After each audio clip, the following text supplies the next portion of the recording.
जालना शहरातील सदर बाजार पोलीस ठाण्याच्या जवळ एका व्यक्तीची गळफास लावून आत्महत्या। घटना घडून 1 ते दीड तास झाला, मात्र घटनास्थळी पोलीस न पोहोचल्याने नागरिकांमध्ये नाराजी। नागरिकांच्या अलोट गर्दीमुळे वाहतुकीत झाला खोळंबा।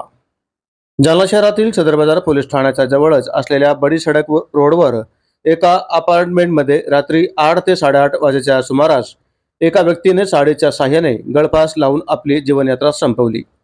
याची माहिती वारसारखी सदर बाजार पोलीस ठाण्याच्या हद्दीत व बडी सडक परिसरामध्ये पसरल्याने या व्यक्तीला पाहण्यासाठी नागरिकांनी अलोट गर्दी केली होती। याची माहिती सदर बाजार पोलीस ठाण्याच्या अधिकाऱ्यांना परिसरातील काही सुज्ञ नागरिकांनी दिली, मात्र घटना घडून 1 ते दीड तास झाला तरीही सदर बाजार पोलीस ठाण्याचे कुठलाही पोलीस कर्मचारी घटनास्थळी पोहोचला नाही।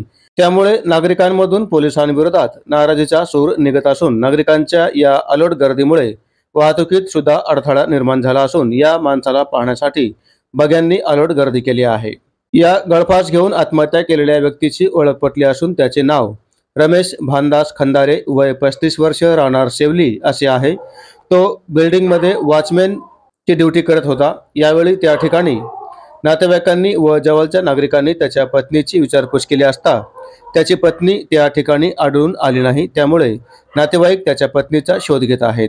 मयत रमेश खंदारे हे 2 वर्षापासून कामानिमित्त जालना शहरात राहत होते। त्यांना 2 मुले व 2 मुली असा परिवार आहे। रात्री 10:30च्या सुमारास सदर बाजार पोलिसांनी घटनास्थळावर येऊन नागरिकांच्या साह्याने मृतदेह खाली उतरवून पंचनामा करून मृतदेह जिल्हा सामान्य रुग्णालयामध्ये उत्तरीय तपासणीकरिता पाठवण्यात आला आहे। आता या प्रकरणात पोलीस तपासात काय सत्य समोर येते याकडे सर्वांचे लक्ष लागून राहिले आहे।